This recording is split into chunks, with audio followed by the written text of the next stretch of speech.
Welcome everybody to Rime of the Frostmaiden. Last time we were here, you all tracked the Dwergar threat.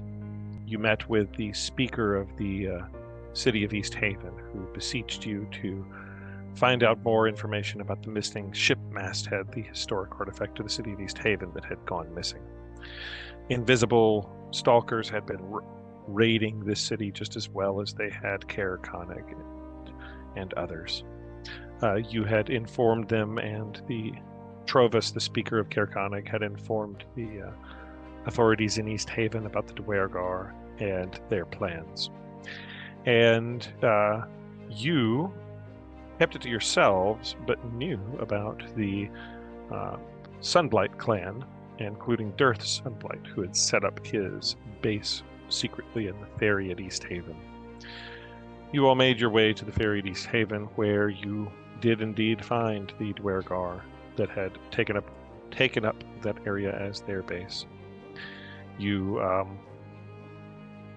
snuck on board briefly before outright invading, casting missiles down into the hold of the ship, eventually doing battle with the Dwergar and their trained basilisks.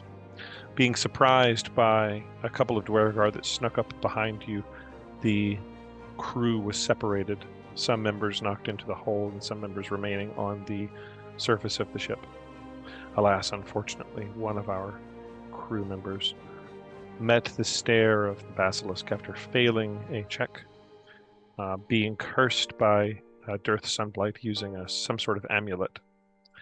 The ship on fire, inflamed by phosphorus and other ingredients that were initially destined to be sent to the Dwarven Vale for use in their mining operations, burned the very ship to the ground, exploding pieces of it out. The boat filled with water as the statue of Toot sank beneath the icy cold. Last-minute rescue attempts were made, checks were failed, and the boat slipped beneath the icy cold waters. You find yourselves all standing on the docks at the ferry at East Haven. The boat, I'm sorry to say, is actually no more. Right now on the scene, we just see flames. There's nothing but flaming bits of detritus, flotsam and jetsam floating on the surface of the boat, fire crackling in the background, and that is where we find all of you now. Let me bring the audioscape up to match where we're at. And do we have a ferry? Yes, we do.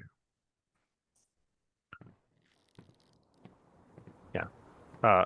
Wind whips and fire crackles in the background as what remains of said boat is sort of burning on the surface, little bits of flame licking up periodically, burning pieces of wood. Eventually, as you are now all, including you, Leonard, standing there, you are covered in water. It is beyond freezing cold. Your clothes are all soaked all the way through, and the wind whips around you, and you can feel your very bones beginning to get hypothermic as you stand here, realizing quickly that you'll need to get inside and get these clothes off and get warm or suffer some dire consequence. As you are all standing there, eventually, as you pulled yourself out, several men come charging in your direction. Actually, several men and one woman who you recognize because she is Captain of the Guard, Imdra Algarath, who you have encountered previously. And they come charging. Leonard, I've put you on the wrong area. I'm sorry.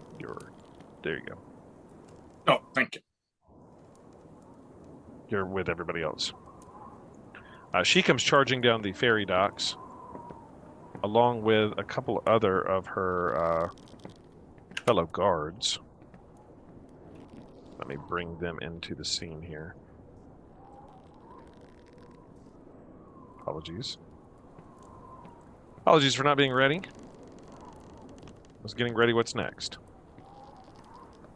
There's Imdra and 3 guards, and they come charging down the deck of the ferry boat that is gone, and just little bits of it on fire left. And she comes running up to all of you, and she just lets out a holler and goes, "What? What in the name of Torm is happening here? I think you have some explaining to do. What on earth happened?" Some crazed maniac started shooting fireballs. Do you actually say that? Is that what you're saying? And then he went off to get steak. She looks over There and goes, there were basilisks. They attacked and it got out of control. The basilisks? What? We had to defend ourselves. You were charged to find the source? Is this how you investigate? We were looking, and they had basilisks, and we had to defend ourselves. Who is they? Is this like gray-looking guy? She, as you say, gray, just this gray-looking guy. She immediately turns to someone else and looks at. I think maybe the most respectable looking of all of you right now might be Granite Guts. And she turns. I'm not sure how respectable I am right now. I'm at 5 health and I'm half drowned. Yeah, you're half drowned and shivering. Yeah, covered in. I'm in pretty bad shape. She looks over at all of you and says, "Well, we'll deal with this when back at the town hall. The speaker needs." I think we pretty well dealt with it. She looks over. She looks over at you and says, "You're welcome." Problem solved. She looks over at you and she says, "Guards, seize him, place him in irons." And 3 men come over and they grab you and they slap irons on your hands behind your back. I feel like as this happens, I sort of draw out my life-stealing sword and go. Are you resisting? Oh sure. You're gonna resist. Sure. Sir, are you resisting? Are you resisting? She said. She backs down, I think, and says, "Come with me." And she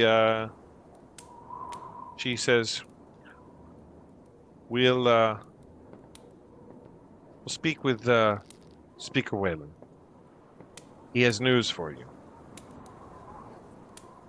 And the guards and her beckon you towards City Hall, towards Town Hall. Are you going cooperatively? Oh, she looks over at you. She looks over at you and says, "Marcus, is it? It is. You look like a drowned rat." Better than a dead rat. Come.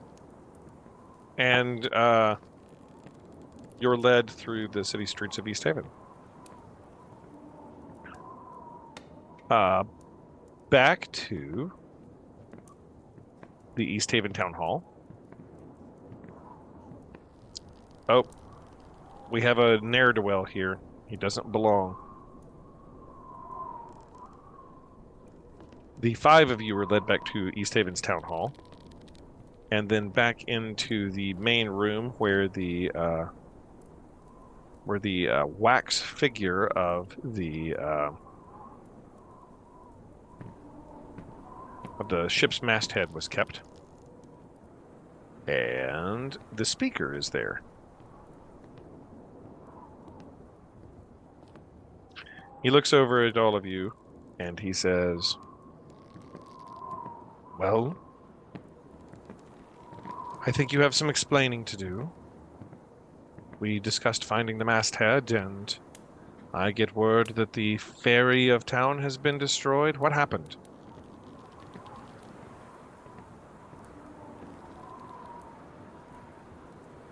I'm really quite thirsty. Do you have anything that was? I'm a little tired, a little thirsty. It's quite a tale. He turns to one of the fellow guards, and they bring you a sort of nods, and they bring you some warm things, some blankets and things, and he gives you a hot tea. It's quite bad. This is not what I was looking for and will not help the storytelling any. And at that point, I will proceed to tell him about the search of the ship, whereupon we found the Dwergar with the basilisks, and we were rapidly attacked. We had to defend ourselves, some of us a little more aggressively than others. And unfortunately, as the battle finally culminated in what would be a bittersweet victory, we lost our dear friend and namesake of our crew, Toot. And at that point, I'm going to start fake crying to really just bring it home. Okay, roll performance. I am a +0 for this. Marcus, you give sort of a bad fake cry. I take like the hot tea and sort of spritz it on my face. It's not that bad. You're actually able to see the tears. You're actually able to like it's not that bad. You like pretend to cry, but there's no real tears happening. You just You're make like, them uncomfortable. Yeah, everybody's just sort of a little bit uncomfortable. They're not sorry, sure. I'm sorry, I'm an ugly crier. They're not sure what to think about this. The speaker of town looks over at all of you, and he says, Daneth Wayland looks over at all of you and says, I'm so sorry for your loss. What is there be there anything that I can do for you all? I just don't know. I don't even know that perhaps 500 gold could replace our friend.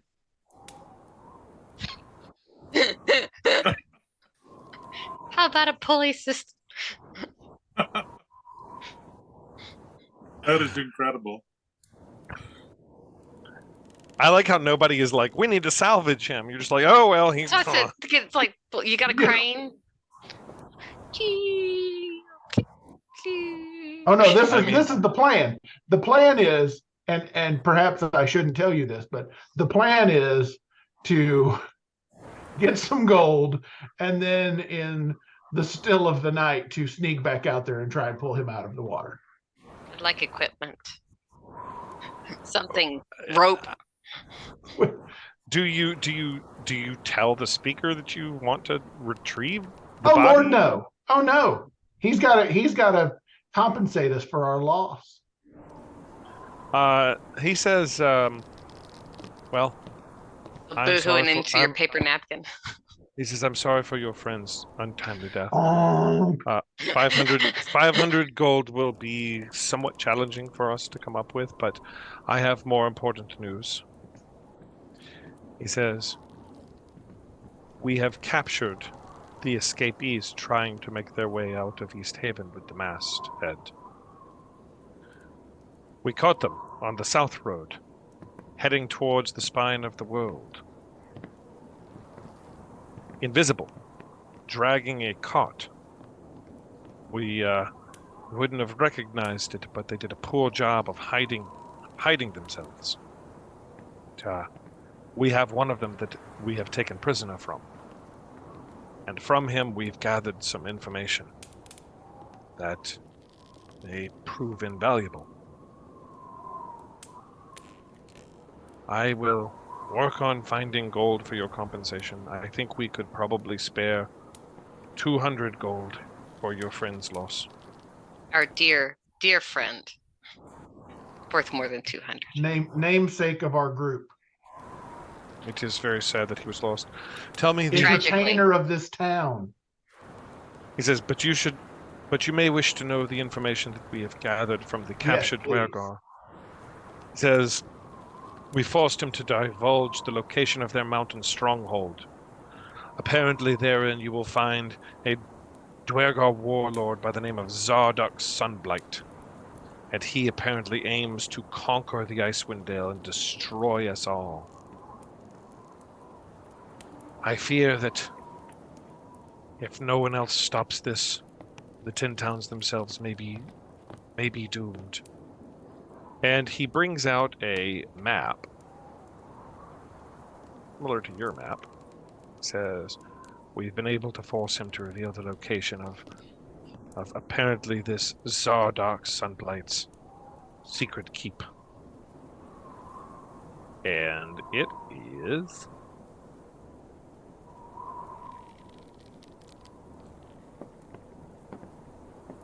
here.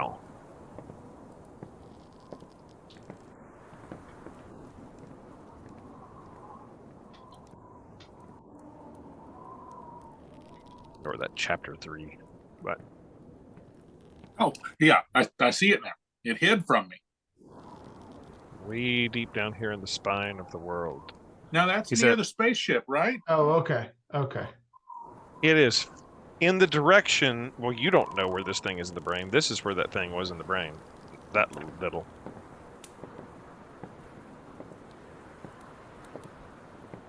Yes, indeed. Okay. The only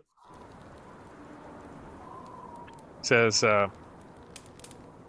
we've been able to force them to reveal the location of this Zarduk Sunblight's keep. He apparently has some terrible construct that he is creating out of this charlatan substance with which he plans to end the very existence of our world. Formerly Toot's crew, do you have a new name for yourself?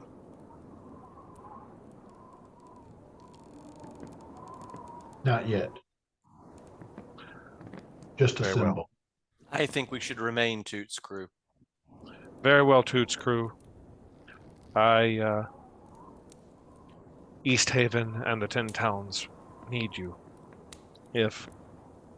I fear there's no one else strong enough that could stop this Sunblight before he is capable of wreaking his horrible destruction upon all of us. I think we could probably use a rest before we head out on any more endeavors. Didn't we get a piece of information from somebody that basically said, if we try to fight Zarduk Sunblight now, we will get wrecked? Yes. And we should probably not do that yet? You were told that, we got that somewhere. You were told that it could be dangerous. But when have you not done things that are dangerous? When we're faced with fear of our own mortality because we've lost one of our own. True. Very true. I'm fairly certain that this is going to make me more reckless rather than less. As you're all standing around, charging through the main entrance door, it comes a dragonborn man who's way too large. A very large dragonborn man. His anger is quite large as he comes bursting through the doors and he says, Daneth! What happened to my boat? Just because it was locked in ice doesn't mean you can burn it. It was overrun by Dwergar. We And darn you near lost our recognize- life. And you recognize Scythen, who you had previously seen in the wet trout, still half drunk, bursting into town hall, very upset about the sinking and destruction of his ship. He looks over at all of you and he says, "That boat was passed down to me from my pappy, from his pappy, and from his pappy. And now it is passed down to the bottom of the sea. That boat is beat worth me to 10 it. That boat is worth 10,000 gold pieces." And probably not in the shape it's in now. We tried to get it back for you from the Dwergar. We tried. I'll have my compensation. I Were would you the imagine ones I show him. I show Were him you the map ones of res- Zardak Sunblight. Were you the ones responsible for sinking my boat? no, those were the Dwergar. We were trying to save your ship. Yeah, I'll show him the map of Zardak Sunblight's fortress and tell him that that's where he can go to seek his repayment.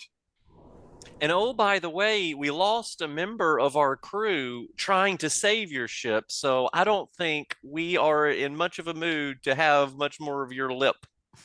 In fact, Speaker could use some help with our compensation.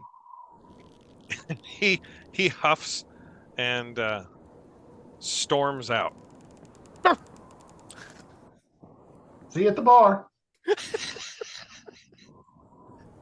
Let's go get some Making- mead to toot. Making friends and influencing people.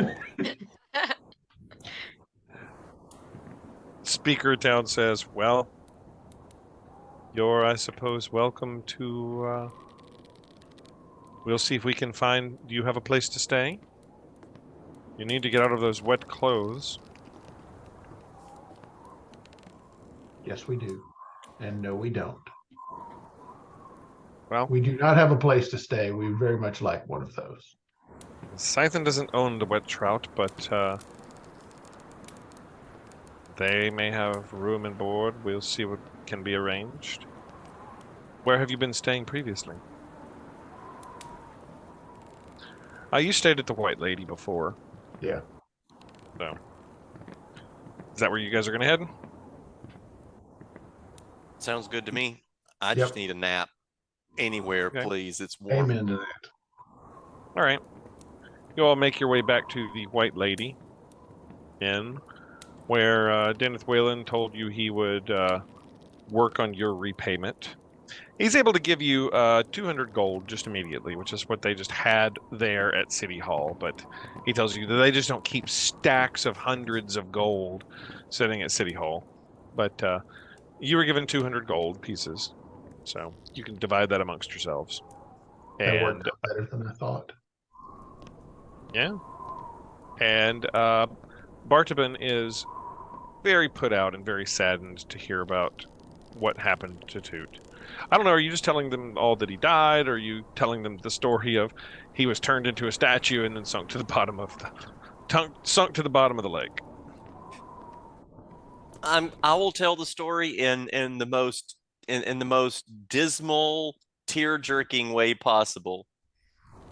Okay, Just roll just performance. just so roll- that he knows the magnitude of the loss. Yeah, roll me performance. No, well, you know. Show more emotion, dwarf. He you really try to sell it. He can tell though that you're like angling for a like sob story deal. I think I think I'm just so tired and wet and cold. I'm just not in a very performative It's just not mood. there. It's just not gonna. I just can't stick it. Yeah. He slaps you on the shoulder and goes, "I'm very sorry for your loss of the great Toot. I would have loved to have him in perpetuity performing here, but as you probably know, Lake Dinshmere is at the floating docks of the ferry. It is the cliffs of the glacial lake drop off quite deep. The fishermen measure it at 130 leagues. There's, I don't know how you would ever be able to recover even his body. With In a spaceship capable of traveling below the waves. In American, that's like 800 something feet. Just said, I'm really trying to. I'm trying to compose a limerick about the death of Toot in my head that I could perform in honor of him. I'm sure, we traveled with Toot long enough to hear a number of songs, and I'm sure we heard a dirge that might be appropriate for this time. There's got to be a ballad of Toot somewhere along the line. So I'm going to I have 3 uses of magical tinkering, each of which can produce 6 seconds of a recorded message. And I'm going to do my best to regurgitate 18-second loop of a dirge from Toot from beyond the grave. Okay, you managed to do that. You create a. Let me ask you this: is it like a tape deck that has to rewind between each one? Is it like click, and then like it plays seconds and then click? Yeah, but they're staggered so that by the time the third one's done playing, the first one is restarting. Okay. All right. Yeah, you do that, and everybody is able to take a long rest in the White Lady, so you're able to stay in the inn.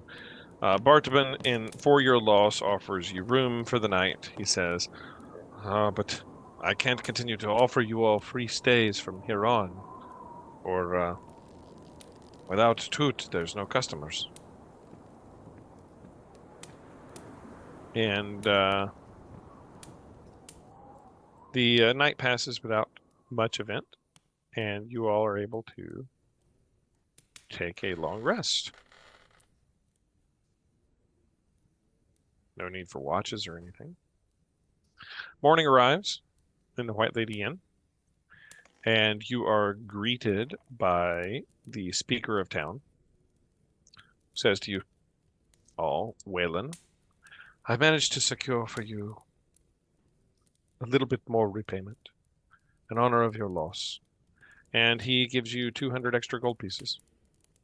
Oh, nice. And he says, the city of East Haven, and I've spoken with the city fathers, and we would be able to double this if in exchange for your helping us deal with Sunblight's threat.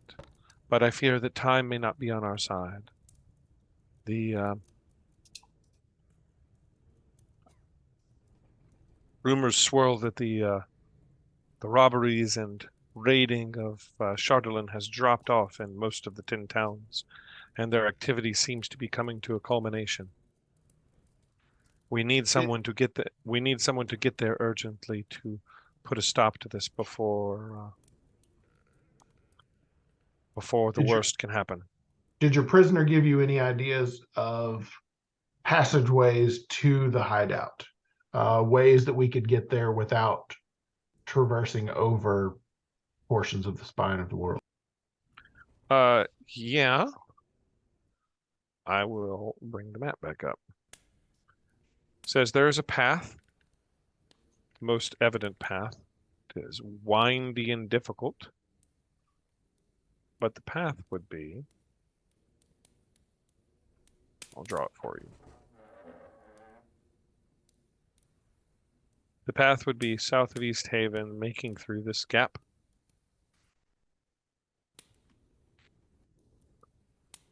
Traveling along here till you reach the branches of the river, and then following the river upwards around the bend and in. Other routes are perilous through the mountains. This route would take you through the valleys between the mountains and around the forests that flank portions of the Red Run River, and you would be far safer to follow the river path. What about under the mountain? No, they don't speak of any path under the mountain. But that's the nearest path. I mean, Okay. I guess you could search around for like cave structures, but I'm not sure how well you are able to navigate the Underdark.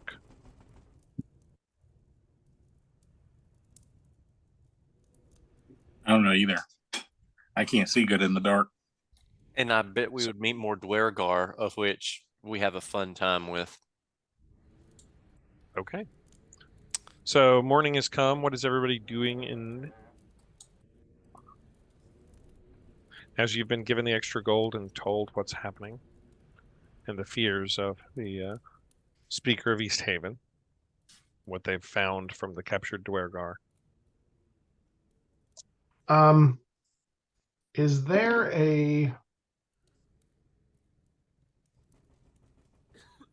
a shop that might have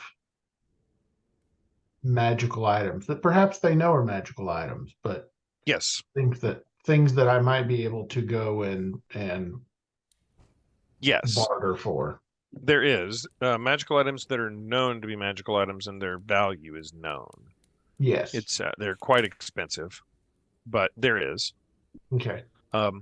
As you enter the shop, the shopkeeper looks over at you and says, "You look familiar.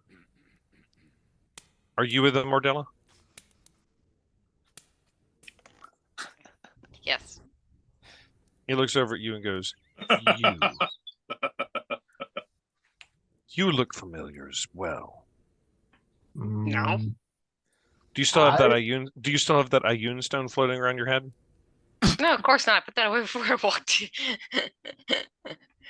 Did you I really? shoved that in my pocket. Like, Did you Yes. really? I Do mean, you- like when I walk into the town. So you shove that into your pocket. Liar, liar, pants on fire. He looks over at you all and he says, "You all look familiar." And like strokes his beard a little bit, and he's gonna roll an insight check. Are you all trying to deceive your I'm gonna I'm use just my like I haven't hanging out by the stolen corner anything. and kind of like we walking around, not My, facing. my dear friend, I come. just rolled my fancy dice, and he strokes his beard and says, Mm. "What can I get for you?" My dear friend, I come to offer a couple of items. We are about to embark on a perilous adventure to Indeed, rescue indeed. this town from utter catastrophe. What do you have to sell or trade? So I'm going to pull out the Frostbrand short sword that I have. Okay. And this whip with the golden lion handle that I'm not quite sure what it is. Okay. The Frostbrand, he looks over. It's well made. It is a very rare item. A very rare item. He says, "This would be quite valuable.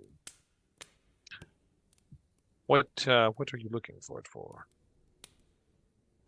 I feel like perhaps something with a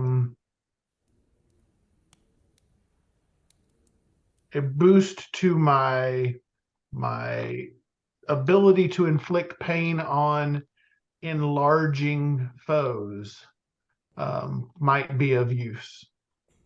He looks at you and says, "I would think that a Frostbrand might be just the ticket for you, sir. Can you be more specific as to what exactly it is you're looking for?" They don't really seem to take cold damage as well as one would hope. Okay, so he says, "Just a moment then. How about," and he looks through his stuff and he pulls out an axe. He says, "If you're looking for large things, something to take down large things, perhaps this." And it is a large, like, great axe. that is made out of what looks like some sort of bone. And he says, fashioned out of dragon bone, the rare giant slayer axe. As a monk, am I going to be able to wield this? As a monk, it wouldn't be a monk weapon. See, this is the problem. So you could wield it, but it's not a monk weapon.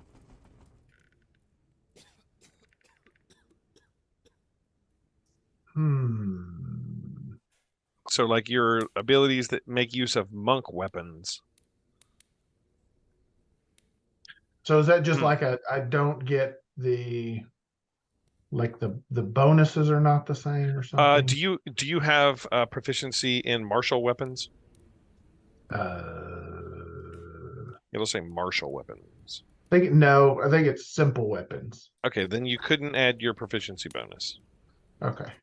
To any attack. Yeah. You're not proficient in it, so you wouldn't be quite as good swinging it. So you look at it and you think, that's maybe a little tough to wield, and you're like, got anything smaller, more, monk-like? Or monkish and delicate. That packs a punch. He looks over at you and he says,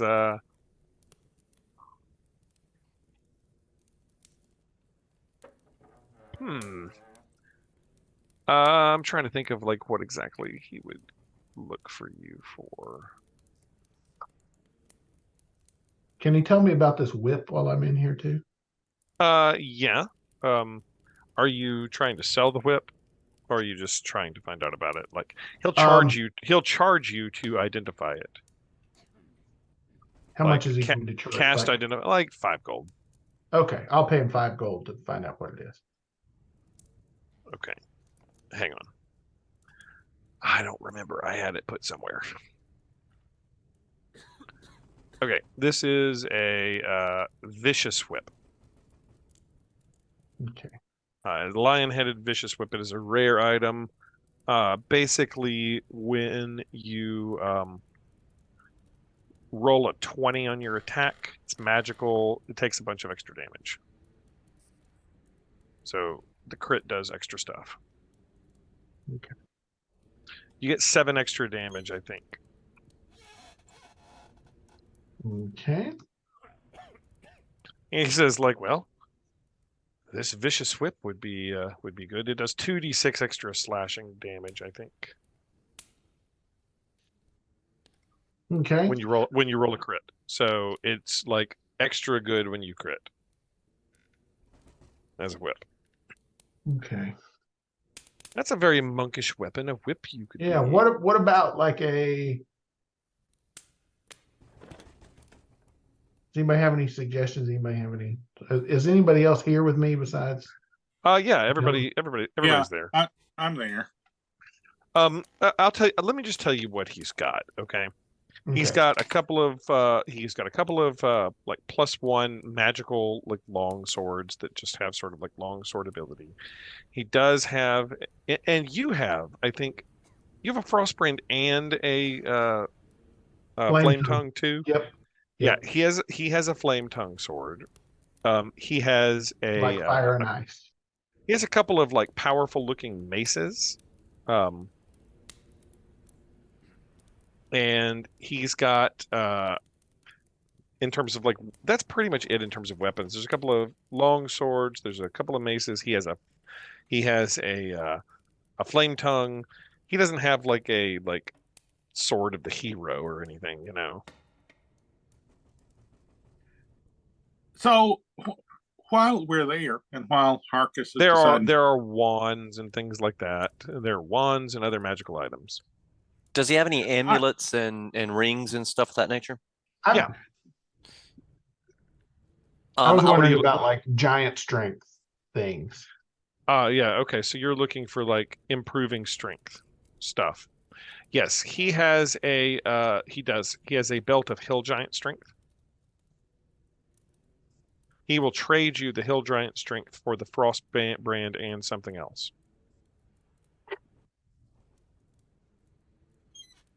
He would trade it for the frost brand and maybe the whip. Hmm.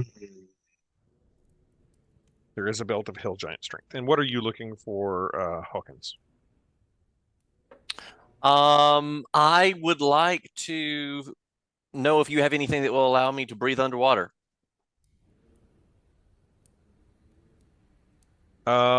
He does not. He Well, has darn.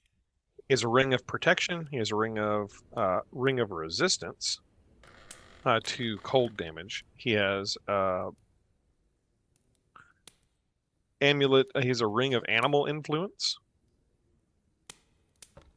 He has,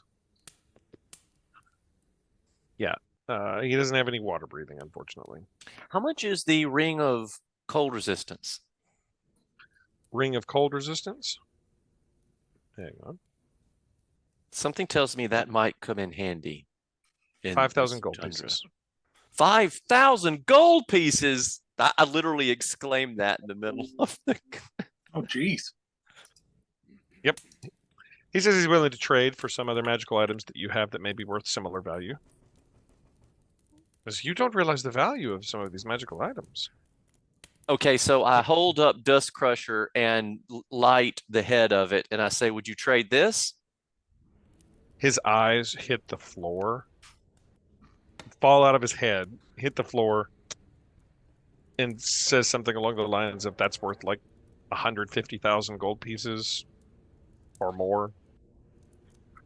So, like, yes, immediately, I'll take that. And I just say, "I'll bet you would," and I turn off the head and just turn around and then walk back and go back to browsing. I will trade the whip and the Frostbrand. Okay, you have the belt of hill giant strength for the Frostbrand and the vicious whip. So now he has a Frostbrand and a vicious whip. That's wild. Jeff, I want to see, you mentioned those maces. Yes. I'd like to see, because I have nothing in the vein of magical weapons. weaponry. Yeah, there are a couple of cool looking maces here. He points to one of them. He's got a mace of smiting, which is pretty cool. +1 bonus to attack rolls. If you're attacking a construct, it increases to a +3. When you roll a 20, it takes an extra 2d6. So it's really good against constructs. You know. Oh, yeah. Like something made out of Chardolin. Yeah. No, I'm very, very interested in this.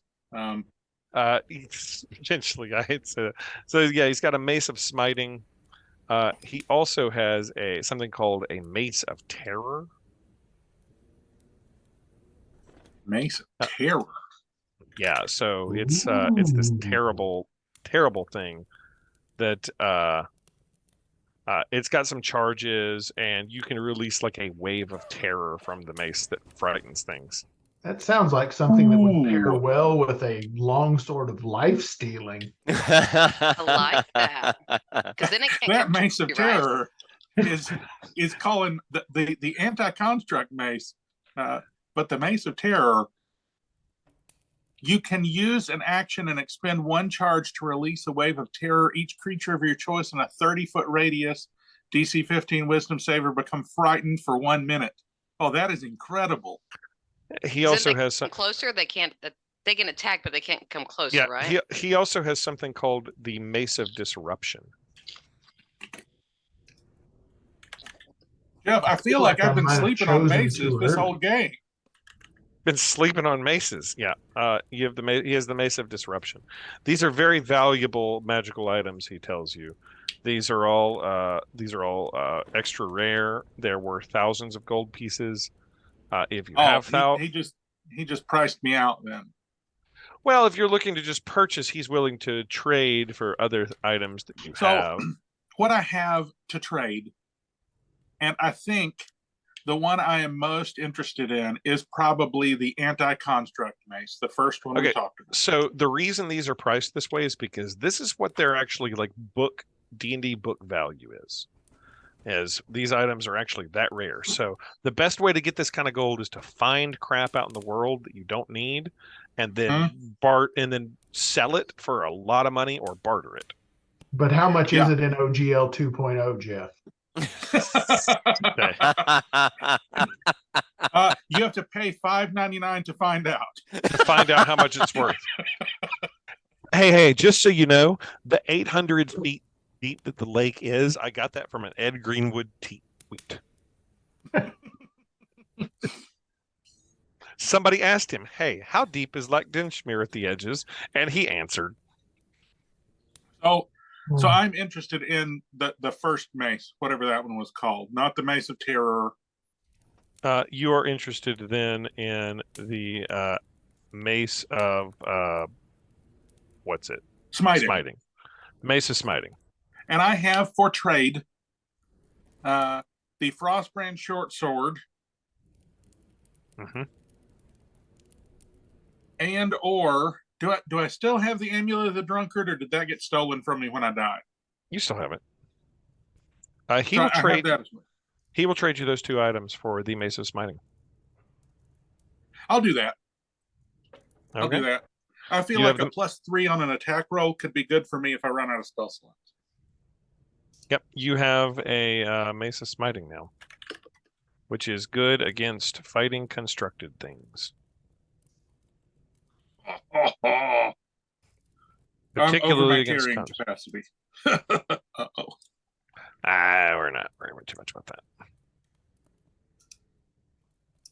Yep. Okay. Anybody else buying anything known? You get a much better deal on purchasing unknown things. If you're buying known things, they're extremely expensive. Yeah.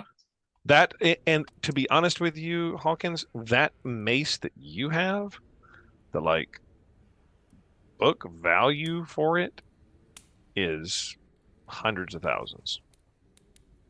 Yeah, I will not part with this. It is a lovely, lovely, lovely weapon. Yeah, it's worth hundreds of thousands. Oh, but I'm bookmarking that Mace of Terror. If Leonard follows Toot into the great beyond, I might come back with somebody who can do some damage with a mace. I like the notion that mace is probably is the family heirloom that that belongs to future Granite Guts. That's their inheritance. Oh, absolutely. It's the thing you put, above the mantle in the homestead. Yeah. Well, given that his niece Moira didn't have it, clearly, unfortunately, it didn't go to that side of the family. I guess Cadillac may still be tromping around at that point in time. Okay. So to get Laterno maybe back into the game, what are you guys doing now? Melissa, are you doing anything? I feel like you've been eating popcorn. Sorry, I was starving. I don't blame you. Me too. All right. Do we know where, based on Laterno, based on your new character who will be joining us, where might we stumble across you? Are we looking for another bard, or? I will put you wherever you got. Once you guys venture out of East Haven, you'll figure it out. Okay. All right. I'm not buying anything. I'm avoiding cash register. Just so he's not like, this seems very familiar. He's gonna roll insight again. I'm He looks up at you as Leonard exchanges his wares. He looks up and catches Ordella, and he just points a bony finger over in your direction and goes, "You, Ironstone." Bye-bye. And Ordella starts running out the store.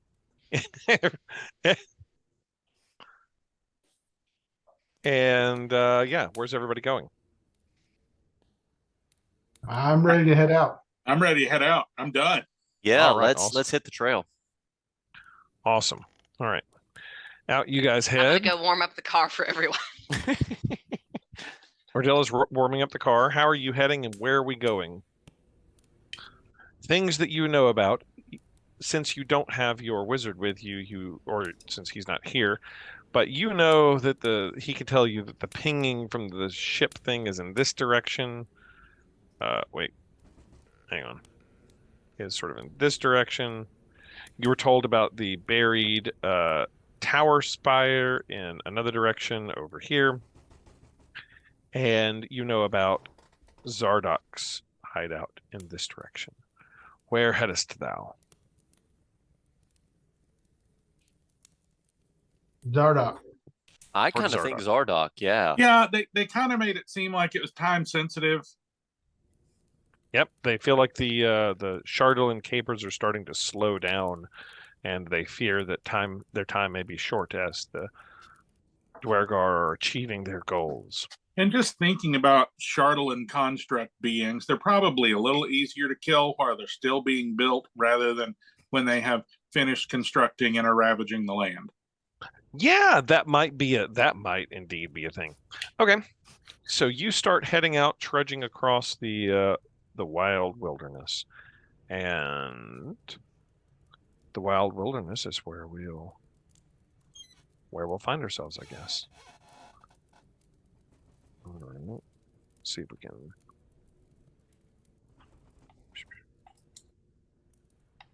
All right. Change the soundscape real quick.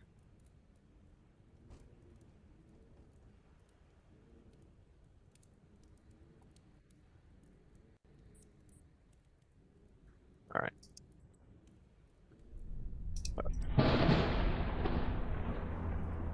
Oh my. Okay. Heading out into the wilderness, you set out from East Haven, making your way across the narrow portion of the waters, heading due south. Who is leading our party as we travel across the glaciers? You can see the mountains in the distance.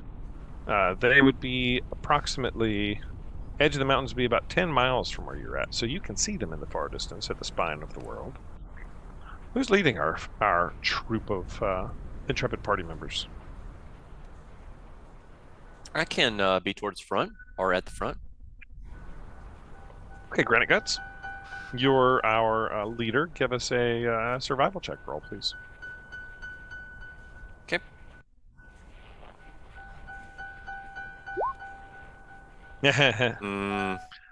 Okay. As you're making your way around, you it's been most of a day. In fact, the day is starting to grow a little bit long. You've traveled 8 or 9 miles, and you're just now reaching the very edge of the mountains. And the mountain slope is surrounding you on either side. And as you do that, you come across a scene.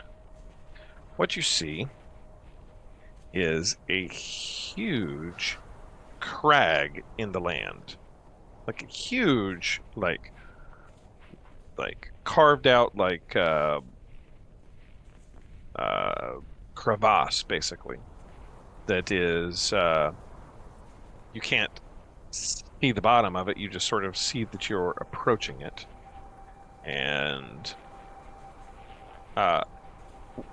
the thing that sort of like bothers you the most is this yawning chasm. It almost looks like a giant mouth carved out of the ground. And I think maybe what is the most bothersome is that you don't hear like normal sounds, but you also hear this like horrible, like strange laughter coming up from the crag. And I'm going to bring you all there now.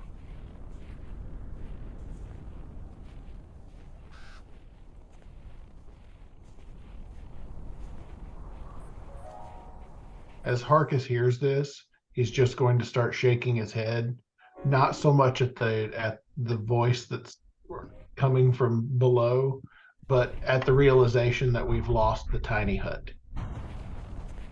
Yeah, but you have a fortress. We have a fortress. We do have a fortress. Yeah. You do. You have a fortress. Sorry, this is not the music I want. Turn off the armor and the grunts. Thank you much. Gosh, too much stuff. I'm sorry. These soundscapes are... Okay. Finally. The wind whips and is terrible sounding. You hear the sounds of like horrific laughter coming up from inside of this cavern. And the thing that you hear the most, that may be the most bothersome to you, is you hear pained screams coming out from around it. Glancing across to the other side of the cabin, or of the cavern, you see a large woman who is wearing what looks like some sort of broad armor. She is taller than almost any one of you, and she is surrounded entirely by a huge troop of these devilish-looking monstrosities over here, far on the other side of the chasm. What do you all do? Do they look like they're attacking her or obeying her? She looks like she is being besieged by them. Okay. She is surrounded and besieged. And I think now, not going to make you roll initiative just yet. Yeah, it's about 150 feet across to the other side of this thing. I think now is as good a time as any to introduce a new character. Sorry. Roll20 doesn't want to cooperate always. Maybe it's not a good time. Yeah, maybe it's not. In your journals now, you should see new character. John, does she go by Zaharia? Zarya. Zarya. Yeah. Okay. Zarya, you are surrounded by these hyena devil things. I will zoom in everybody in over here for the video, Hawkins. You're surrounded by these hyena devil things, and they have you completely surrounded. What do you do? As they sort of are yipping at you and gnashing at you. Okay. So in one hand, I've got a large shield, and the other, I've got my battle axe out. And I think I just like slide the edge of my battle axe along my shield, so it makes that like almost like sharpening your the edge of your blade sound. And as I do that, I will cast Thunderwave. Okay. It's a 15-foot cube originating from me. So in theory, I could just center it on me and try to get all of them. Yeah. Right. It's a Constitution saving throw. All right, so they make con saves. So I imagine as I'm like sharpening that, the sparks radiate off of it and shoot out from me. Okay. So we've got 6 con saves here. 16. Critical fail. 17. 9. 8. 14. What's the spell save? Does 14 save? No. Spell save is 15. Okay, so it looks like 2 of them save.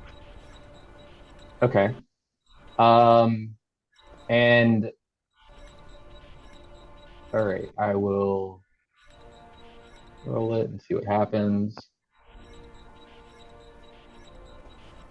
Okay, so they each take 10, and the ones that save take half. Yes, but let me ask you this. How does it work if I were to channel divinity, use destructive wrath, which I don't know. Would mean that I deal max damage if I'm rolling lightning or thunder damage, which this would be. If they pass their save, is that just max of... I think it would be max. They do half of max damage. Half of max damage? Okay, so, Yeah, max damage would be 16. Okay, so the passers take 8 damage and the others take 16 then. Yes. All right. So, and the ones that fail are moved backwards, right? Correct. How far are they moved? 10 feet. All right, so you see, all of you on the other side, you see this woman, like, rain a blade down her shield, and just a giant kaboom radiates off of her, and these creatures are blown back, most of them several feet. There are two that are on top of you, and they're going to try to grapple you, working together. So I need you to make a strength check. Okay.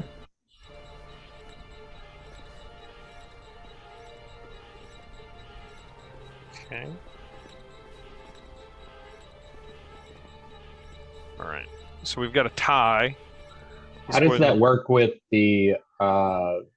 It would be a disadvantage with attack rolls until they hit me. These are the two that passed their check. No. Cloak of Displacement. Is this an attack? Yeah, probably. This is probably an attack. So yeah, those two aren't really able to get you. The others are going to rush up and try to surround you. Even though they took damage, it sort of is their turn now. And I think they'll yip and bite at you. And they're going to have some pack tactics here. The straight roll? Yep. So we've got a crit. And one of them is going to give you 7 damage, and you're not displacing anymore. Okay. All right. Everybody else over on the other side, why don't we go ahead and roll a quick initiative for everybody? We'll just go ahead and roll this out.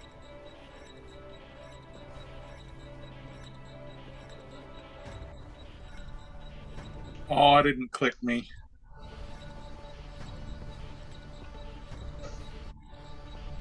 Apologies for that. 21. Okay. That's okay. Let me roll the Knoll initiative. Have you guys fought Knolls? I don't think you have. I don't think so. 16 for the Knolls. All right, Leonard, you're actually up first here. As you see this happening, you're a long way away, but I wanted to give you the opportunity to start doing something, and you can start doing something in order rather than just doing things. Okay. I'll close to here. Thereabouts. Okay. So dashing up Granite Guts, what are you doing?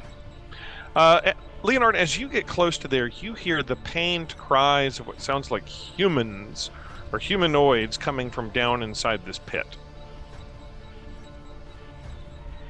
Huh. In here?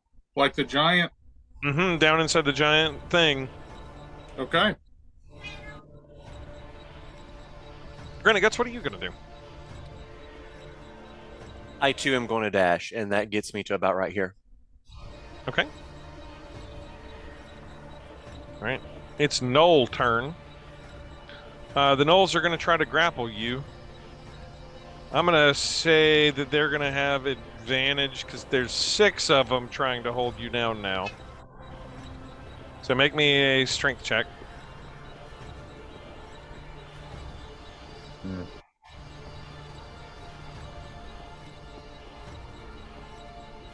21. Yeah. The 6 Knolls with advantage managed to grab you. And they haven't paid much attention to the Leonard Granite Guts. In fact, they haven't even seemed to notice all of you. Like, no noticement. You've just seen this. They have grappled her, and they use all of their movement and drag her down below the ground into this, like, cave-like structure over here as they haul this woman who just blasted them off down into the cave structure. I'm going to break initiative for a brief moment. Actually, we'll finish out the initiative, and then you all, in order, can say what you continue to do. So, Ordella, what are you doing now? See, I am running that way, but I can't go quite as far as they can. And Okay. I am pulling out my, let's see, my dancing longsword. Okay. So things are fairly quiet now as you sort of roll through there. Harkus, what about you? What are you doing? Just dashing. Just dash in that way. Okay. Yeah. All right. And we'll say Yatara would have done the same as well, but he's not where to be seen. All right. So as you all approach, you can hear the sounds of pained humanoid cries coming from down in the pit. Okay. What all do you guys do now? I'm going to break you out of initiative order, and it's quiet. You don't see or hear any more bad guys immediately surrounding you. You just saw this scene of this woman being dragged down into this cave on the far side of this pit. You hear hideous laughter and pained cries coming from in the pit, or the crevasse, or whatever. What does everybody do? We I charge think keep around. heading. Yeah, I want to keep heading toward the opening where I saw them. Charging towards the cave, looking down into the pit. So charging towards the cave. Everybody else doing the same, or is anybody trying to like climb down into the pit or something? I want to rescue the person from the cave because they will be a good ally to help us with whatever's going on in the crevasse. Okay. So you guys all make your way around to the other cave. Before you can enter there, I'm going to take Laterno to where your new character is really quick, as they've got you for a half moment before you get there. We will resume some suspense here. One moment, because I got to get Hawkins there too for the purposes of video recording. And I got to find us. And I'm doing a bad job at running this game today. I'm sorry, y'all. And John Hawkins, you are there as well. J-Lo, reloading this scene. You are pulled into a room by this band of critters, J-Lo. Some of them have taken some damage. Some of them have not. They're crude steps that lead down into a frigid 10-foot-high cave room that is filled with a putrid stench, and mostly the broken bones of humanoids and animals laying scattered around this icy floor amid bits of metal and torn strips of leather. You, I don't think, even saw the other people that were on the opposite side. You hear the screams of what sounds like humans in here that may be being eaten or something.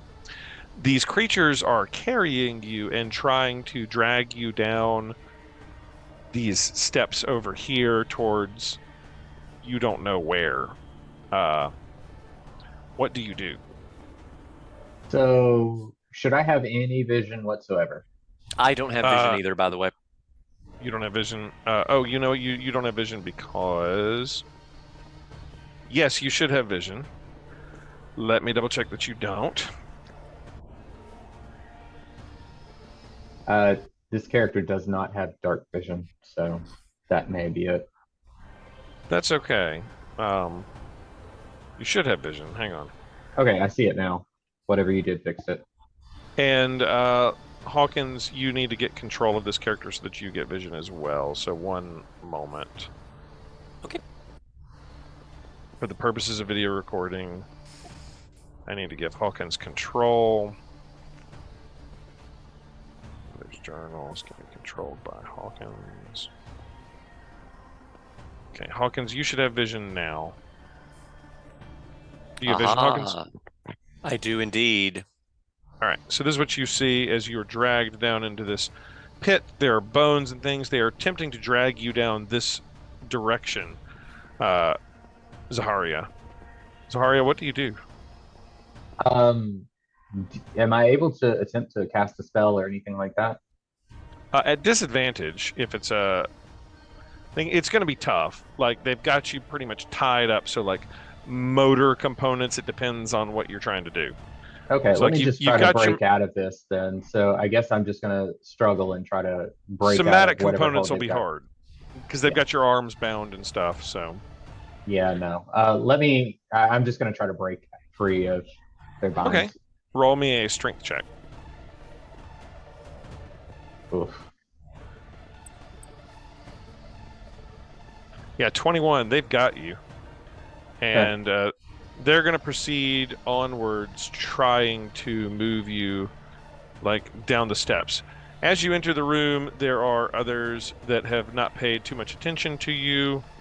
I'm going to say they get you down this path that leads about 30 feet down onto another ledge. 3 of them now have you, and 3 of them have sort of broken off. The 3 that have you seem to be the stronger of the bunch. As you are down on this ledge now, you can see across the chasm. Actually, you maybe can't because it's dark. But you hear the pained cries of other individuals that seem to be have already been taken by them, maybe? Okay. How far is that fall between that first layer and the second? So like right here. Can I tell? Let me improve your vision just a little bit, because you don't have dark vision, but it's not that dark down in this cave, so we should have better I mean, I than can this. see the level. I just don't know how far of a like down it would be. So you've gone down 30 feet. That level is another 70 feet down. Oh. Way down. And then below that, another like 100 feet to the bottom. Oh. It's pretty deep. Here we go. Let's make it this, and then hang on 1 second. 40. This will improve vision here. Whoa. Okay. Let there be light. Yeah, I don't want this cave to be entirely like blacked out. Got it. Okay. Okay.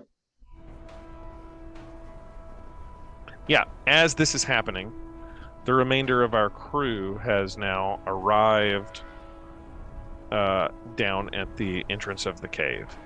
Who is leading the charge into the cave? Who got there first? I think I kept running.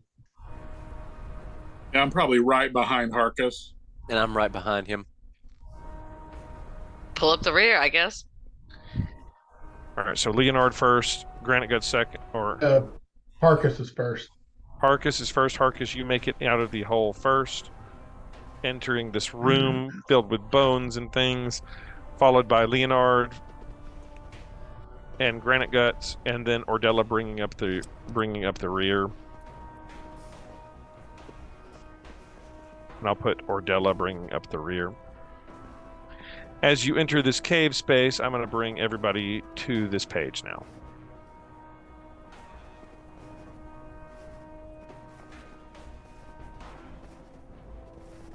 Apologies, it's a lot of management here.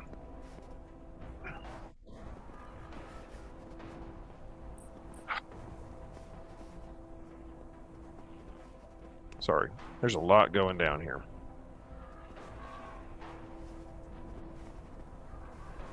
All right, everybody should be on the cave page now. Mm-hmm.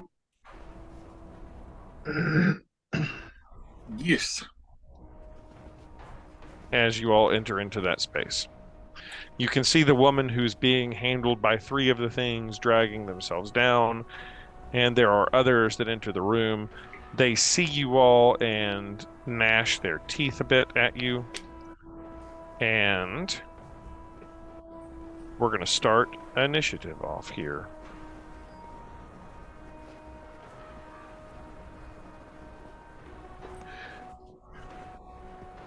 Sorry, my roll 20 is being really slow, so it's slowing me down.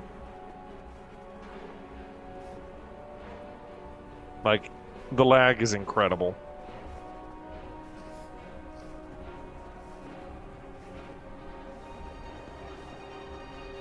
Sorry, y'all. Oh, no, it's fine. Okay. First up in initiative is Leonard, as we're just going to start initiative over as you enter this hole. Okay. I am going to cast Firebolt. Well, I thought I was going to cast Firebolt.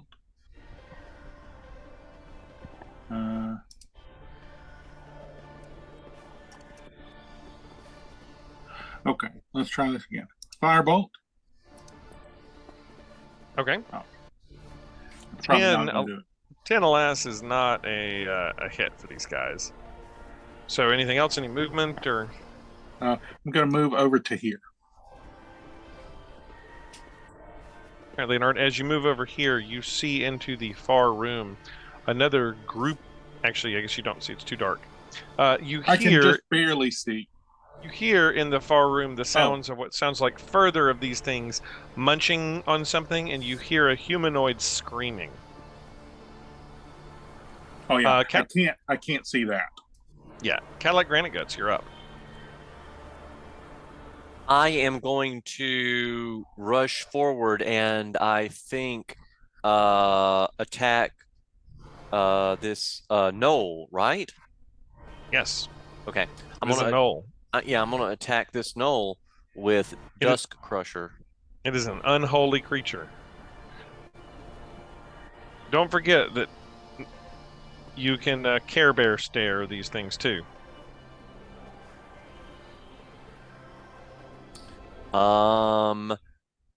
I am going to, let's see. Okay, for now I'm just going to do a straight attack. Okay. And so I'm going to go ahead and take 2 swings. Yeah, that 27 will definitely do it. One-handed or two-handed? Two-handed. Swinging it two-handed. He's not undead, but that takes a thunk out of him. The 12 is a miss. He ain't dead, but he looks real bad now.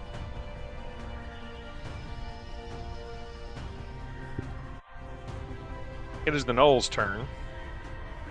And it is going to try to...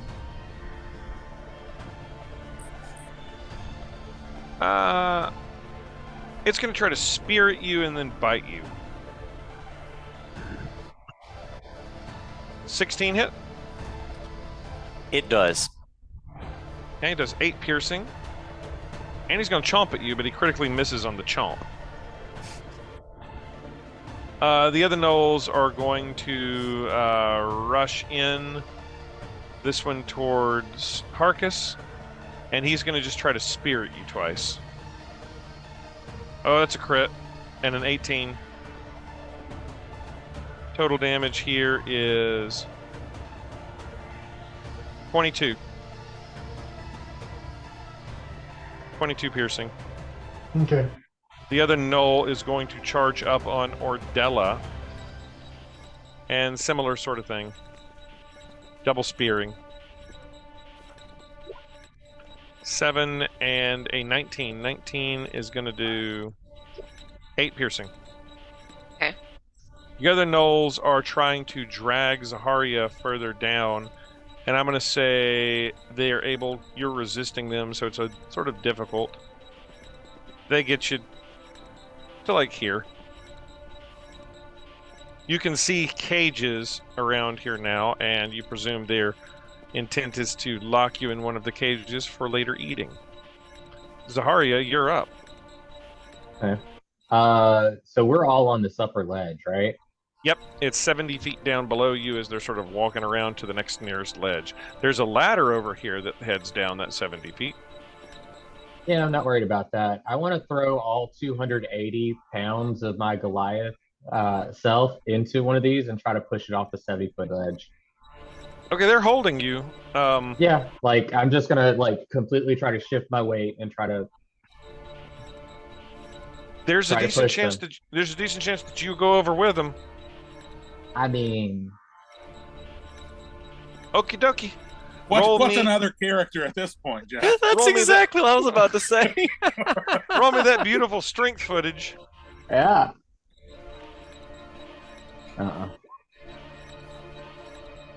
Contested strength roll here. Alas, so whatever your name was, we barely knew ye. That's an 18. You are a Goliath with +4 strength, and you're getting outstrength by a gnoll. Yeah. There are 3 of them, but Yeah, there are 3 of them. They've got you, and you're struggling and fighting. You try to like throw your weight as hard as you can, but they're able to overpower it. Ordella, you're up.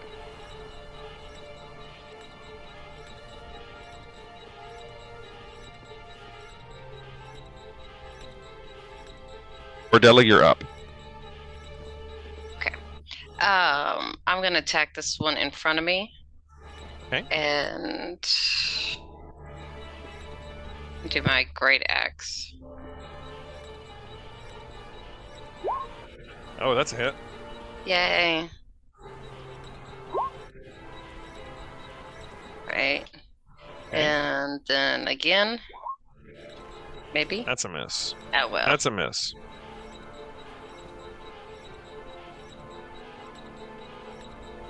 Gosh, it's running so slow. I had to refresh mine. Carcass, you're up. All right.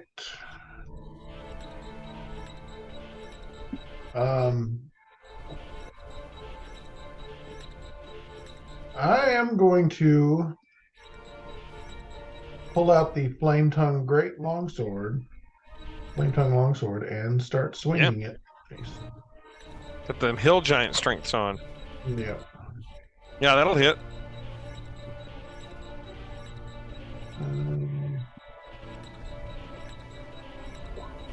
That makes you plus a lot. Plus 2d6. So 17 on that one. Okay. It looks bad. Do you have double attack with the monk? Yeah, I have 2 attacks. Oh, wow. Yeah, that's a hit. Describe to me how you cut this gnoll down with the flaming sword. I'm just very slice angry him. that he came up and stabbed at me. Yeah, he speared you, but you cut him down, cut him in half after you ignited your sword. Any movement?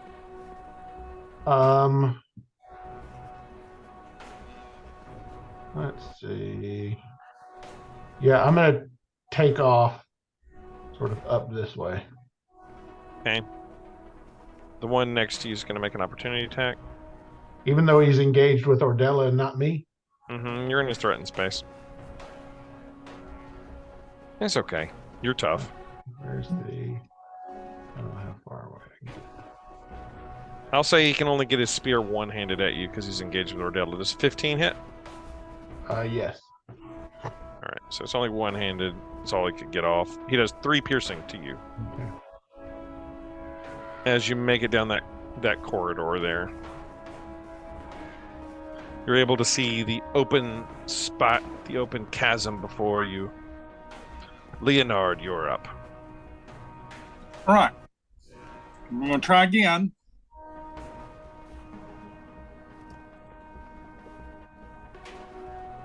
That'll hit.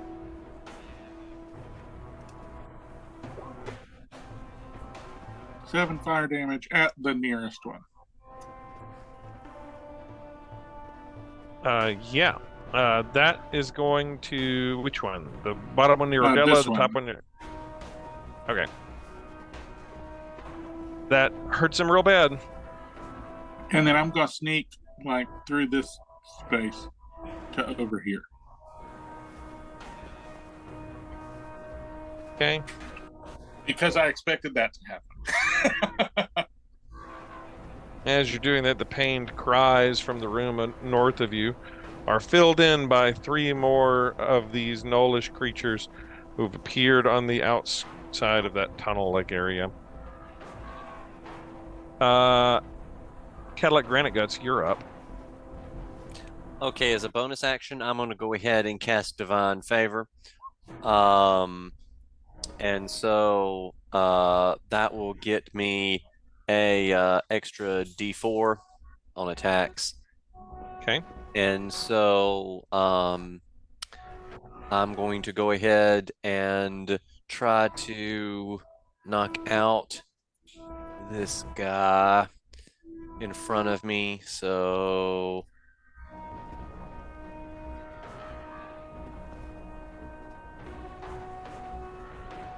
And that did not make it through for some reason. There we go. Whoa, God. So did that do good work? That's a lot of numbers. Wow. That's an awful lot of numbers. A lot of There's good there's no pelt. There is no pelt left for Arcus to collect. There's literally just a smear of hyena demon on the wall as your like giant flaming hammer just like knocks it across the room and it just splats just into a splat of hyena demon. All right, any movement or anything else? 3 more of them have charged down into the room here and are eyeing you with what look like spears. Spears, and one of them has a longbow. Okay, let me check something right quick. I need to check the width of Sunbeam. It's 5 feet, and I'm not going to be able to catch all of those in Sunbeam, unfortunately. I mean, if you ran up and got in their face. Okay, so if I moved here, would I be able to laser cannon them? Closer. I'll say this guy was over here. He was not that far over. They were pretty aimed up. So, like, you could get, like, right here. Okay. You're going to get right up in their faces. Okay, so for my second attack, I'm going to, just hold Dust Crusher, like, right in front of me and say, in the name of Sylvanas, be gone. This would technically not be allowed, but by rule of cool, I'm going to allow it just because it's cool to do. Oh, can I not do a spell here? You once you attack, your second attack is like a second attack action. It's not like so it can't be a. It can't be like activate a magic item or something like that. Like Oh. yeah, but rule of cool, I'm going to allow it because this is cool. Okay. Well, so we'll see. I'm how allowing cool it. this is. I'm allowing it this. I'm allowing it this time. Just be aware. This may not be like we'll allow it. Every Don't make time a you wanna habit do of like it. this. Don't make a habit of it. Don't make a habit of cheating. Okay. Of breaking the rules. But you can do it this time because it's cool. Okay. Well, here we go. Hold on to your butt. So they all have to make con saves. And this is concentration. Like, you can keep this up as long as you're concentrating on it, right? Yes, up to a minute. And they're blinded if they fail, right? That is correct. 5 foot wide, 60 feet long. Each creature Constitution saving throw. On a fail, it takes 6d8 damage. Okay, the back 2 fail and take 24 damage. The front one passes. He takes half as much. Yes, and isn't blinded. And the other 2 are blinded, right? Oh, were these weren't undead, right? They're just evil? No, they're just evil. They're not undead. Do they look oozy? No. Okay, so they're not oozes. Okay. They're not No. they're not But the They're back oozy 2 are nose. blind. The back 2 are blind, right? correct. How long are they blinded for? Let's see. I guess for the duration of the beam? yeah. It doesn't specify. It just says blinded. Okay. And I can do a new line of radiance until the spell ends. So I can just do this again next turn. Yeah, it's a minute, right? Correct. That's really cool. Yeah, I kind of keep forgetting I have this. I need to do it more often. All right. Trying to you can only do it once per dawn and sunbeam spell. Okay, so it's Yep. the sunbeam spell basically. Yeah, so once per day. Should I see people in the turn tracker just out of curiosity? Yeah, do you not see them? I just see Zarya and a couple of the evil boogers. Yeah, I only have 3 people in it. I figured since you're keeping track of it, that's all that really mattered. Yeah. I just thought I'd ask. Oh, you know what? It's because it's from a prior page, probably. Yeah, I'm keeping track of it here. The gnolls are up now. And I just wanted to see what how long they were blind for. Yeah, it's till the spell ends, basically, I think, for a whole minute. As long as you maintain concentration. So you're concentrating on that. They're going to try to drag you further down, Zarya. They're not able to get very far, but they get to, like, I don't know, just past this spiky thing. There. I guess, as they're dragging you along. That's what they're doing. This one is going to attack Ordella. Don't I go right after them? They both rolled 16. This is the same group. So, like, I'm I running just thought them. my initiative was right after them. It is, but I'm running all of the bad guys grouped together, so they're Never all. mind. Got it. You will, but I'm batching them. So this one's going to attack Ordella with a spear. A 19 Yeah. for 9 piercing. Okay, for simplicity's sake, I'm grouping the other bad guys in at the same initiative roll. So the nearest one here is the not blind one is going to attack Granite Guts. He can get up and leave. He's back. What about Granite Guts? What? The nearest one is attacking you. It's attacking you with a glaive. Does a 15 hit you? It does not. Okay. The others are blinded, and I'm going to say, because they're blinded, they sort of, like, go yipping out into, like, random corners, like, trying to find you. Okay, Zarya, it's your turn now. Okay. So I'm a Goliath, and arguably I've been wrestling since I was like knee high to like a dwarf or something. Yeah. And like we wrestle for fun, and we wrestle for fighting, and we wrestle at bar mitzvahs and weddings and funerals and all of that. So can I argue that I should be using athletics as opposed to just a straight strength check? Yeah, sure. Yay! I'll give you that. Yeah, if you're going to try to wrestle out of it, you're putting a wrestling move on him. Yeah. Yeah. Can I try? Yeah.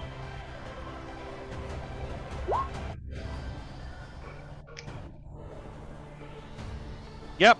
You break free. Are you trying to ram them over the edge? At least one of them, yeah.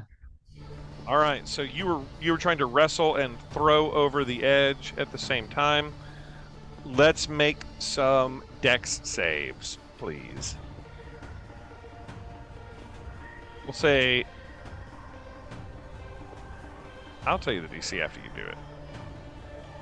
So I'm making a dex one as well? Yep. Okay. Okay, DC was 15. You managed to toss the nearest one over the edge without falling over yourself. Boy, I thought it would have been cool if you'd fallen over the edge. He's going to take 7d6 damage.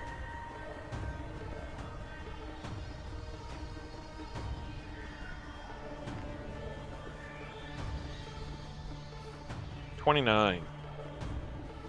You hear him thud on the bottom, just lets out a ooh, and then you see him stop moving.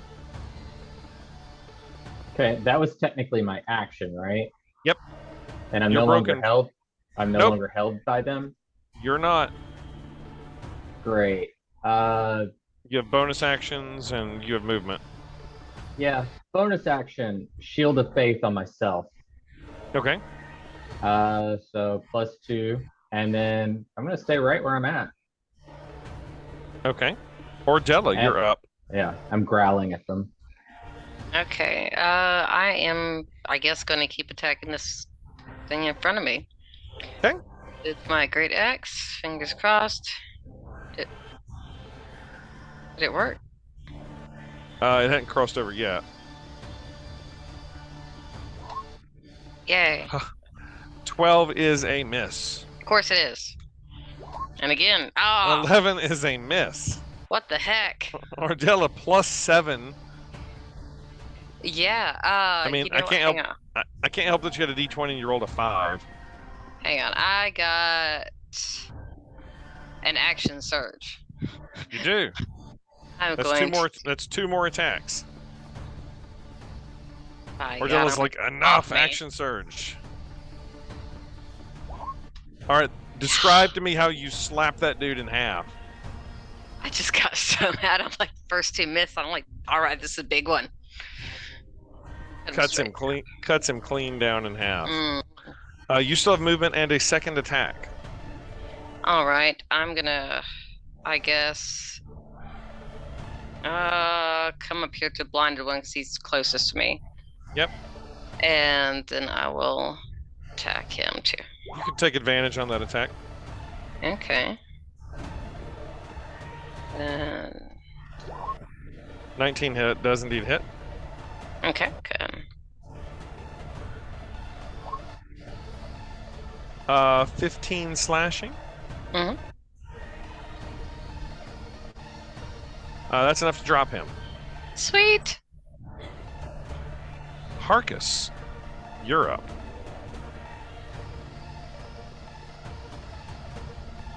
All right. I am going to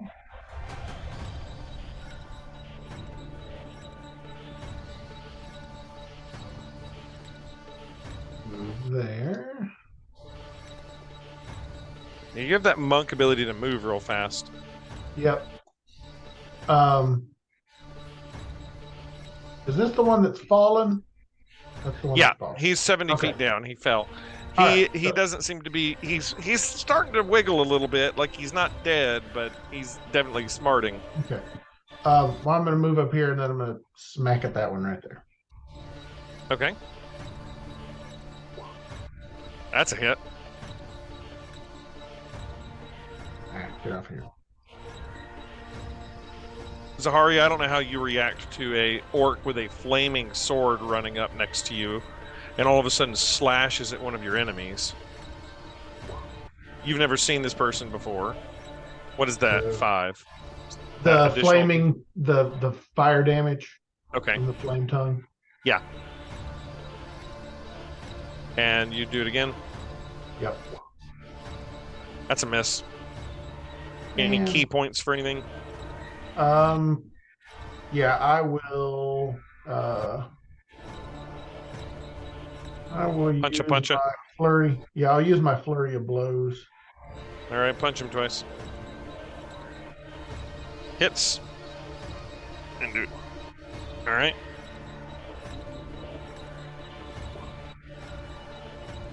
And double hits. Yeah, he looks definitely beat down a good bit. Not dead, but beat down. Leonard, you're up.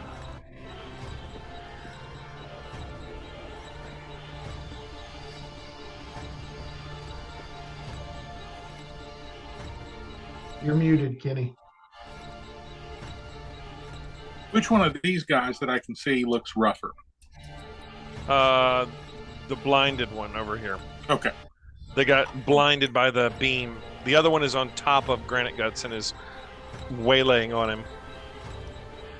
Okay, but Granite Guts looks fine. I mean, I think so. Oh yeah, I'm fine. Because he's a tank. Yeah, I'm a-okay. All right. In that case, That'll hit for 13. 13 fire damage. He's not dead yet, but not looking real good. And then I'm going to move into this room. All right. As you enter that room, you see bridges. You see cages across the way. You hear the pained cries of humanoids coming from further down the cavern. And you see a struggle ongoing between Harkus and 2 other ones and a woman you don't recognize, but that you saw get dragged down in here. Cadillac Granite Guts, you're up. Okay, I'm going to maintain Dust Crusher's Death Ray. And I'm just going to focus it on the guy that's right in front of me. Okay. So he has to make another saving throw. Fails that. 18. And he's blinded. movement or anything? I'm going to stick right here with him. How is he looking? Bloodied. It's his turn. He is blinded. He's going to swing at you. He's got a disadvantage. But a 20, does a 20 hit? Yeah. He's blinded, but he wildly swings at you with a glaive. He does 5 slashing damage to you. Okay. This other one is blind. He's which direction is he going to run? Let's roll a quick check. I need a d6 to see which direction he's going to move. Hold tight. My little baggie's falling apart. I need to get a new baggie, Melissa. All right. I'll make you one. 6. So 1, 2, 1, 2. All right. He's going to run off in Ordella's direction. Run smack dab into Ordella. He's going to swing at you disadvantaged. 10 and a 7. Those miss. Yay. The other gnolls that are up on Harkus and Zaharia are going to attack you guys. Zaharia, you're going to get glaved. 24 and 13. Does 13 hit you?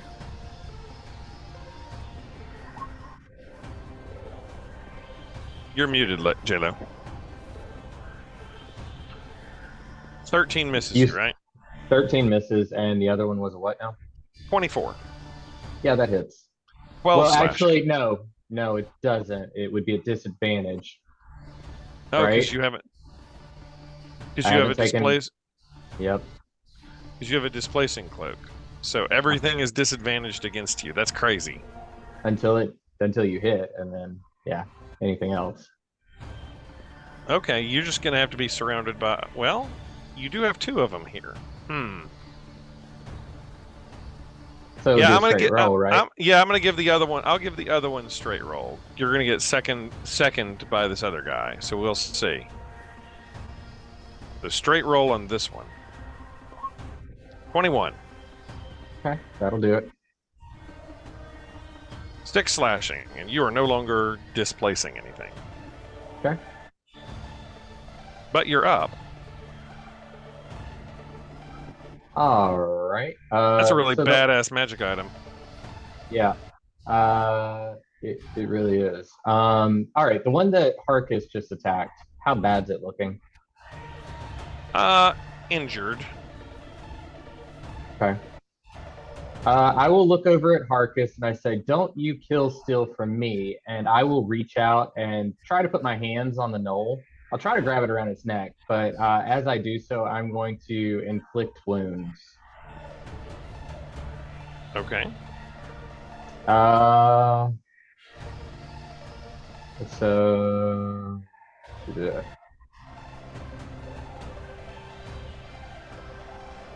$25 hits. Holy damn.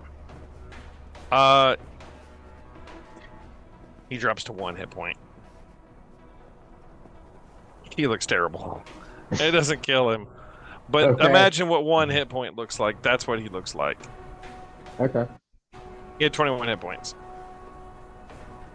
Ordella, you're up. This blinded gnoll slashing at you and missing. Okay, well then I'm going to attack him. Great axe. Okay. That'll hit. Well, That kills him. yay. That drops Alright. him. I'm gonna go up to this one by Granite Guts. Okay. And attack it too. That'll hit. Yay. For 11. That will not drop it yet. Mm. Harkus, you're up.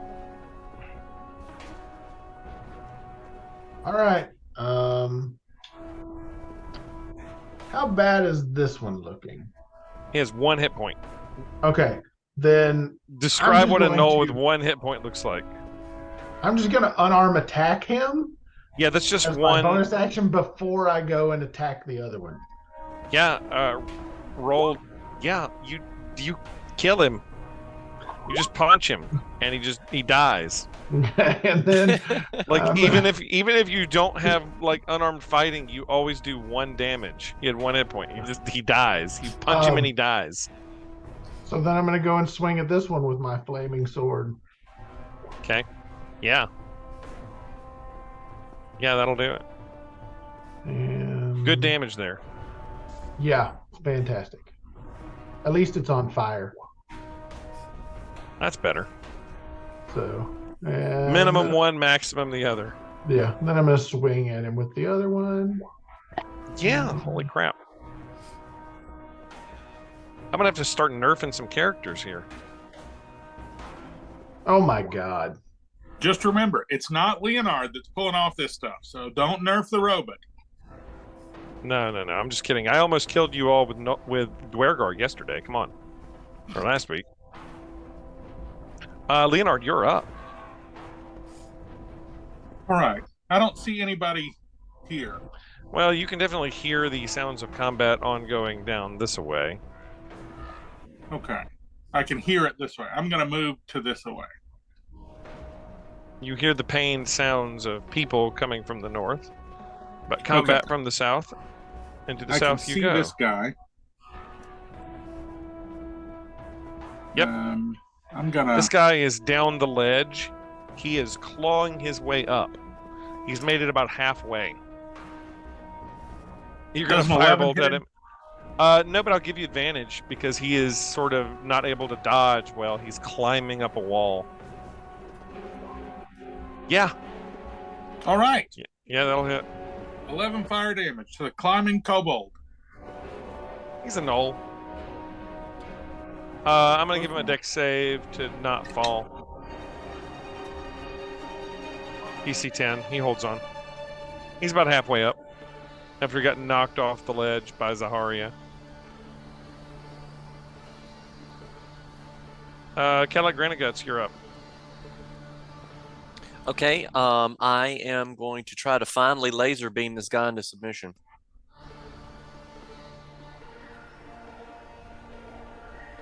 It is impossible for you to not blast him apart with the laser beam. Just describe how you Indiana Jones him and the Raiders of the Lost Ark dead with your like Care Bear stare. So basically, all that's left are just his. Does he wear boots? Does he have any footwear at all? No, just claws. Okay, just the 2 clawish feet, and then maybe some bones just sort of sticking up, and that's everything it. else Everything else is just gone. disintegrates. Yeah, it's just. So how many times have you done that now? Is that time number 3 or 4? That's number 4. I want to say 3, but maybe it's the 4th time. But it would have been. How much time has elapsed? It's depending on rounds. You have it for 10 rounds. Oh, okay. I thought. Okay. So 6 more times. Okay. We'll just say I don't know. I lost count. If it was 3 and I'm screwing you on the recording, I'm sorry. We're gonna say you got 6 more uses of it, basically. Yeah. No. Yeah. Okay. Okay. Knolls are up. Oh, do I feel like being a dick? No. This one's going to try to...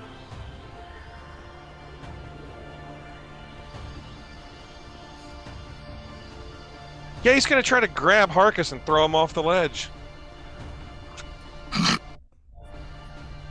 Got done to one of his compatriots. He's just going to grab Harkus and try to throw Harkus off the ledge. Harkus, you can make a strength. with my hill giant strength. Yeah, make a check to resist it. Beat a 16.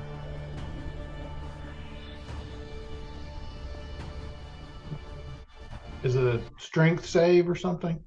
Yeah, make me a strength check. Yep. You manage to save as this guy tries to shove you off of grab you by like the vest and like tries to pull you off the ledge. The other one has made his way up, claws up, and he is going to gnash at you, Zaharia. You're still no longer displacing, right? Correct. So 23 hits you It does. for 6 slashing. Okay. And does 14 hit you? It does not. All right. Zaharia, you're up. So does that reset every turn you have if you have a turn without being hit? It's at the beginning of my turn. So yeah. Okay. I think.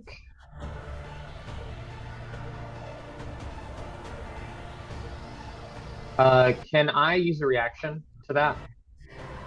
Yeah. Okay. Can I use Wrath of the Storm?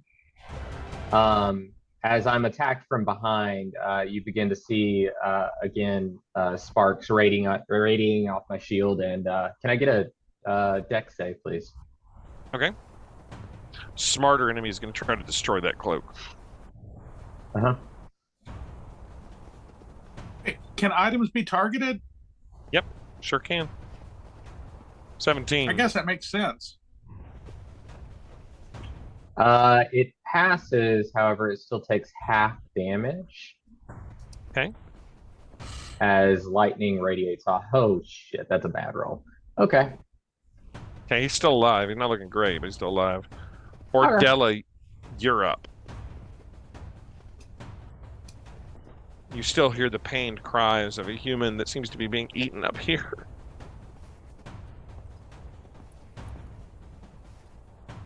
And I think, Ordella, you can actually probably see 2 gnolls that are like, have been carving on and munching a person. They haven't paid much attention to what's going on. They're having dinner. You're muted. You're muted, Ordella. Thank you. Okay, I'll go in there since that's like the closest. I mean, are you? Okay. Yeah. They look up at you and they have glaives in their hands. There is a mostly dead woman, not entirely dead, there that's losing an awful lot of blood on top of this, what looks like some sort of altarist table. They've carved off pieces of thigh meat and are chewing on some of it. Okay. Not such a great idea. Mm-hmm. They pull out their glaives and stare at you. What do you do? I get my dancing longsword out. Okay. Toss it at And them. you, as a bonus, as an action, pull out your dancing longsword. Okay. Sorry, my roll 20 is not.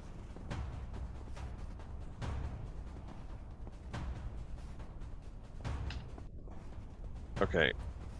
Roll 20 is not doing it. Okay, there we go. There's your dancing longsword. Okay. And you, as a bonus action, can make it attack. Which one are you attacking? See, I was gonna go with the one on the left. Okay. Would you want the sword to be between them, or to the other side, or where? I guess between them. Okay. So sword you fling and it goes dancing across, and make me an attack roll. Longsword attack. 12.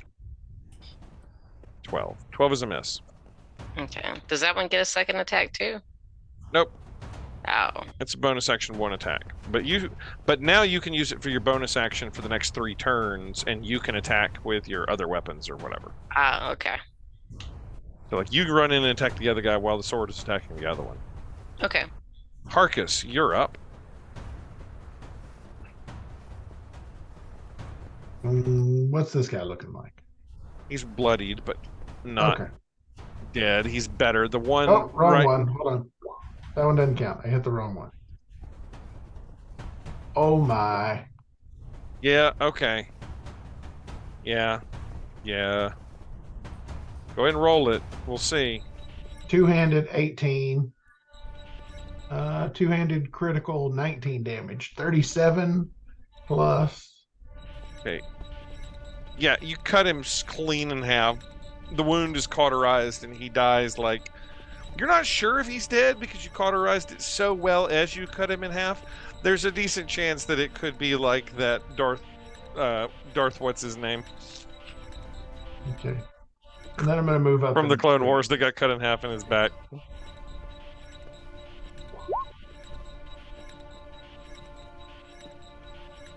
And you're swinging at the other guy. Yeah, that hits.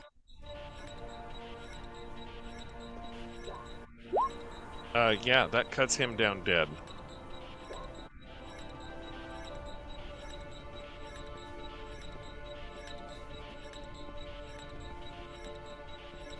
All right. Definitely dead. Any movement? I'm just going to look at our new friend, Due, and then move this way as far as I can, which I think is probably about right there. Back the way I came. Okay. Leonard, you're up. All right. I'm going to head toward the sounds of distress, which are up this way, Yep. and I'll see what I can see over. Yeah. I think that's about as far as I can get. Okay, as you get there, you see a cage with what looks like two humans in the cage. As we roll around to Cadillac Granite Guts' turn, which is where we're going to pick it up next time. Through the bend and a cave across the hall, where you can see a little flame licking, steps a very large, white, gnollish-looking creature out onto the ledge, looks at all of you across, and snarls at all of you, and then says something in a language that you don't understand, and bears a couple of terrible-looking weapons as he starts to make his way towards all of you. As you've encountered what looks like the Gnoll boss of this cave now. Oh goodness. And I think that is where we'll leave it for the night. And pick up next week, where hopefully you have a wizard return to deal with the Gnollish boss. None of you speak Gnoll, I assume. Let me see what languages he actually speaks. Anybody speak Abyssal?